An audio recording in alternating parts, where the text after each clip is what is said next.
Hello everyone, welcome to my YouTube channel Animox. আর আজকের এই ভিডিওতে আমরা কথা বলতে চলেছি জুজুৎসু কাইসেনের চ্যাপ্টার 249 এর ব্যাপারে, যেখানে আমরা আলটিমেটলি ইউটা ভার্সেস সুকুনা দেখতে পাই। আর এখানে আরও একটা ইন্টারেস্টিং জিনিস দেখতে পাই, সেটা হলো ইউটার ডোমেন এক্সপেনশন। তাহলে চলো কোনো রকম দেরি না করে আজকের ভিডিওটা শুরু করা যাক। এই চ্যাপ্টারটা শুরু হয় একটা ফ্ল্যাশব্যাক দিয়ে, যেখানে ইউটা টেনজাকুর গলা কেটে নামিয়ে দেয়। টেনজাকুকে মেরে দেওয়ার ফলে টেনজাকুর মধ্যে যেসব কার্স স্পিরিটরা আটকে ছিল তারা সবাই আউট অফ কন্ট্রোল চলে যায়। আর ইউটা এবং রিকা মিলে তাদেরকে আটকানোর চেষ্টা করে।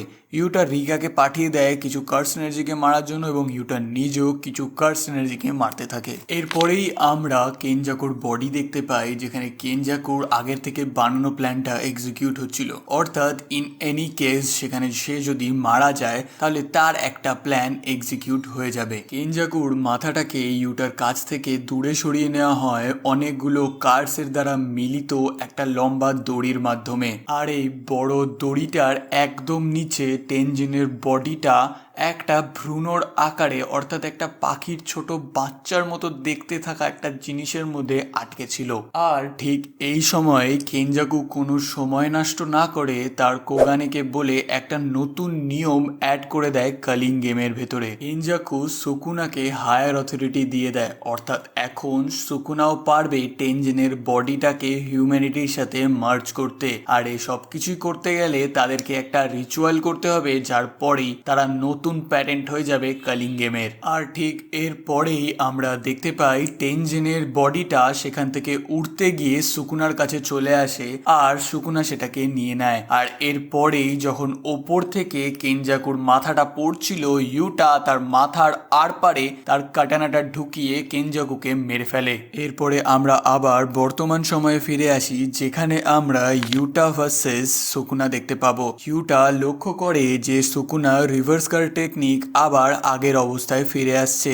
সুকুনা খুব শীঘ্রই নিজের বডিটাকে হিল করে আবার আগের অবস্থায় ফিরে আসতে পারবে, এমনকি সে ডোমেন এক্সপেনশনও ইউজ করতে পারবে। সুকুনা এবং ইউটার ফাইটটা শুরু হয় এবং ইউটা তার কাটানা দিয়ে সুকুনার উপর অ্যাটাক করে। সুকুনা প্রথমে কিছুটা ডজ করে, তারপরে ইউটার শটটাকে ধরে নেয় উইদাউট টাচ করে। এবার এটা সুকুনা কি করে করতে পারে সেটার ব্যাপারেও আমরা বলছি।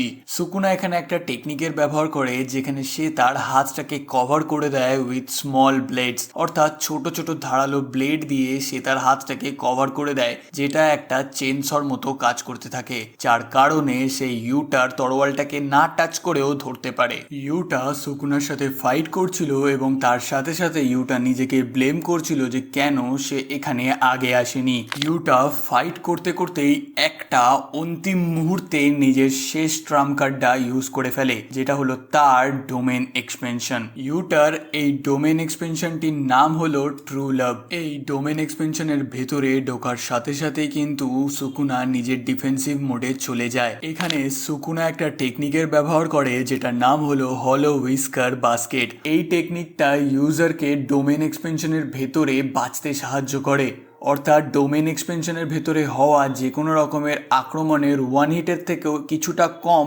আঘাত পাবে সুকুনা এখানে। এই হলো হুইস্কার বাস্কেট টেকনিকটা আগেকার সময়ে খুব প্রচলিত ছিল। অনেক ইউজার্সরা এই টেকনিকটা ব্যবহার করতো ডোমেন এক্সপেনশনের ভেতরে সার্ভাইভ করার জন্য, কিন্তু এটারও কিছু মাইনাস পয়েন্ট আছে। এটা কিন্তু আবার আনকমপ্লিটেড ডোমেন এক্সপেনশনের ভেতরে কাজ করে না। এই টেকনিকটা ব্যবহার করতে গেলে ইউজারকে তার দুটো হাত এবং একটা মুখ সবসময় ব্যবহার করতে হবে, যেটা আমরা এই চ্যাপ্টারের ভেতরে সুকুনাকে করতে দেখি। এবার এখানে যদি আমরা ইউটার ডোমেন এক্সপেনশনের ব্যাপারে কথা বলি, তার ডোমেন এক্সপেনশনের ভেতরে ছিল প্রচুর রকমের কাটানা পড়ে এদিক ওদিক, এর সাথে এখানে কিছু ক্রস সাইনও ছিল। ইউটা তার ডোমেন এক্সপেনশনের ভেতরে যেরকম ইচ্ছা সেরকম ভাবে কপি করতে পারে, অর্থাৎ এখানে ইউটার কপি করার উপর কোনো রকমের রেস্ট্রিকশন নেই।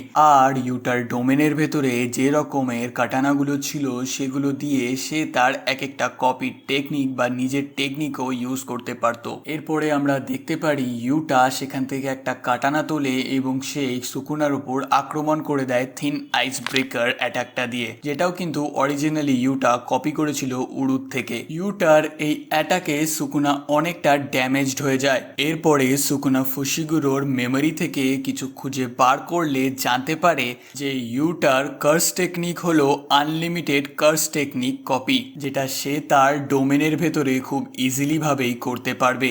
আর সে বারবার সুকুনাকে আক্রমণ করতে থাকবে যাতে সুকুনা তার হলো হুইস্কার বাস্কেট সবসময় ব্যবহার করতে থাকে। হলো হুইস্কার বাস্কেট ব্যবহার করার ফলে সুকুনার দুটো হাত এবং একটা মুখ কিন্তু সবসময় বিজি থাকবে, যার ফলে সে শুধু নিজেকে ডিফেন্ড করতে পারবে। সে অন্য কোনো কাজ কখনোই করতে পারবে না এই হলো হুইস্কার বাস্কেট ব্যবহার করার সময়। সুকুনা বুঝতে পারে যে এরা দুজনেই অর্থাৎ ইউটা এবং ইউজি দুজনা মিলেই চেষ্টা করবে সুকুনার বডি থেকে ফুশিগুরো মেগুমিকে বার করে আনার। এর সাথে সাথে সুকুনা এটাও বলে যে ইউজি তাকে যে ঘুষিটা মেরেছিল সেটা তার সোল অবধি হিট করেছিল। এরপরে আমরা সুকুনাকে দেখতে পারি যে ইউজিকে অল্প একটুখানি টন্ট করে এবং এরপরেই শেষ হয়ে যায় এই চ্যাপ্টার 249। চ্যাপ্টার 249 এর লাস্ট পেজে আমরা দেখতে পারি সুকুনা, ইউটা এবং তার সাথে সাথে রিকা, অর্থাৎ 250তেও কিন্তু আমরা ইউটা ভার্সেস সুকুনা দেখতে পারবো। বন্ধুরা, আজকের এই ভিডিওটা